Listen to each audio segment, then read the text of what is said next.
Então é uma alegação muito comum desses ateístas aí de internet, de YouTube, né, de internet, que falam que o Apolônio de Tiana, né, aliás, Jesus Cristo é uma cópia, né, de Apolônio de Tiana, né? Será que isso é mesmo verdade, né?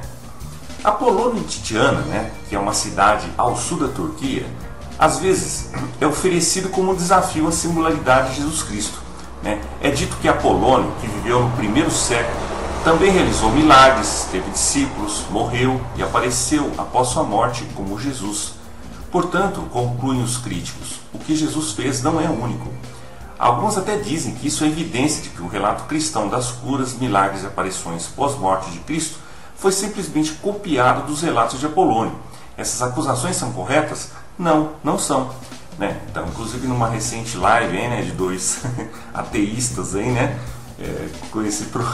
profissionais aí de YouTube, né, conhecidos, que fizeram essa alegação aí, né, dizendo que aquele Bar-Kokhba, Apolônio de Tiana, outros ali no caso, são figuras que inspiraram Jesus, ou foram outros, entre aspas, Cristos, né, Messias, e Jesus, portanto, é um entre outros, Jesus é uma cópia deles e tudo mais. Pessoal, isso é uma barbaridade total, nenhum historiador alega isso, tá, pessoal? Não caiam nesse simplismo desses vídeos simplistas de ateus da internet, porque não citam fontes, pessoal, não citam nenhuma referência, tá? E por quê? Por que eles fazem isso? Porque não tem nenhum que defende esse tipo de coisa. Essa ideia de Jesus mito é absurda, nenhum historiador defende isso, tá? Jesus é uma personagem histórica, né, totalmente reconhecida pelos historiadores, e esse pessoal fica tentando levantar dúvidas sobre isso, né? Parece que não querem que Jesus exista, né? É absurdo tal, né? Então vamos lá. Em primeiro lugar, os relatos de Apolônio foram escritos bem depois dele ter vivido por um homem chamado Filóstrato, que viveu entre 170 e 245 depois de Cristo, certo? Isso foi muito depois do Novo Testamento ter sido escrito. Eu acho muito engraçado esses ateístas, como aquele tal Jason, né, que tenta pôr dúvida, né, que a Bíblia como documento histórico. Pessoal, a Bíblia pode ser levada assim como documento histórico. Por que não pode? Eles tentam falar, mas Jesus só é da Bíblia, só é do Novo Testamento. Quem disse que não pode ser levado como documento histórico? É de um gênero biográfico, de um tipo. Então, sim, pode, né?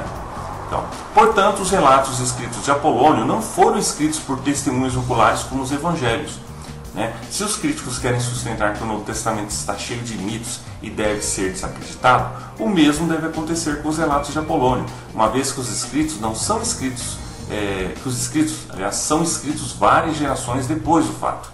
Em contraste, o Novo Testamento foi escrito por testemunhos oculares da vida de Jesus. Logicamente, são os relatos do Novo Testamento que são muito mais confiáveis do que os de Apolônio. Entenderam? Olha só. Além disso, isso significaria que, se algum empréstimo foi feito por Filóstrato, né? Não pelos escritores dos evangelhos, certo? Então vocês mandem isso aqui para esses ateístas aí, essas lives aí, ateus de internet, né? Pra ver. Em segundo lugar, os relatos de testemunhos oculares dos escritores do Novo Testamento foram escritos antes do final do primeiro século, né? Por exemplo, sabemos que Mateus, Marcos, Lucas e Atos não contêm o relato da queda de Jerusalém que ocorreu em 70 depois de Cristo, né? Essa queda incluiu a destruição do Templo de Jerusalém, que foi profetizado por Jesus em Mateus 24:1, Marcos 13:1 e Lucas 21:5. Um evento tão incrivelmente importante na história judaica certamente teria sido incluído em Atos e nos evangelhos sinóticos, Mateus, Marcos e Lucas, se eles tivessem sido escritos depois de 70, já que iriam verificar as habilidades preditivas de Jesus, né? Mas não está incluído. Portanto, é seguro dizer que foram escritos por testemunhos oculares da vida de Jesus, ao contrário dos relatos de Apolônio. Olha só que interessante, né? Terceiro, Filóstrato é a única fonte para os relatos de Apolônio em que a Bíblia tem várias fontes, né? Em outras palavras, temos diferentes escritores escrevendo sobre Jesus. Mateus, Marcos, Lucas, João, Paulo, etc. São diferentes escritores cujas epístolas foram reunidas pela igreja e reunidas na Bíblia.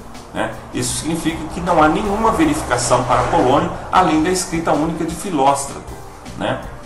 Então, como vocês veem, ao contrário do Novo Testamento, ao contrário de Jesus, que são esses documentos que falam sobre Jesus, né? Esses outros que eles alegam mitos, vieram tempos depois, né? Diferente aí. Quarto, Filóstrato foi comissionado por uma imperatriz para escrever uma biografia de Apolônio a fim de dedicar um templo a ele, né? Isso significa que havia um motivo para Filóstrato embelezar os relatos a fim de satisfazer as exigências da imperatriz, certo? Não é nem um pouco provável que os evangelhos foram emprestados de Apolônio. Provavelmente ao contrário, especialmente porque Filóstrato, né, tinha um motivo para satisfazer a imperatriz, que o encarregou de escrever uma biografia do homem para quem um templo foi construído. Certo, pessoal?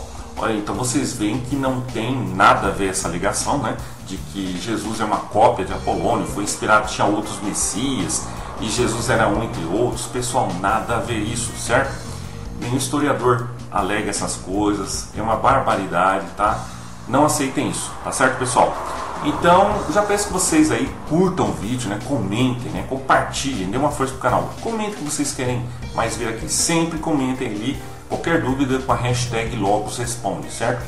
E recomendo para vocês desde já, né, o livro Em Defesa de Cristo, né, do Lee Strobel, né? Que quem não conhece, Lee Strobel é um jornalista americano, ex-ateu, e ele fez uma investigação lá para provar que Jesus existiu. E ele saiu entrevistando vários especialistas, vários pesquisadores, e chegou à conclusão contrária, que na verdade Jesus existiu sim. E ele colocou tudo nesse livro aqui. Recomendo que vocês adquiram, sempre por nossos links, tá certo, pessoal? Tudo que vocês forem adquirirem, livros na Amazon, falem comigo, deixem nos comentários aqui, porque assim vocês patrocinam o meu canal.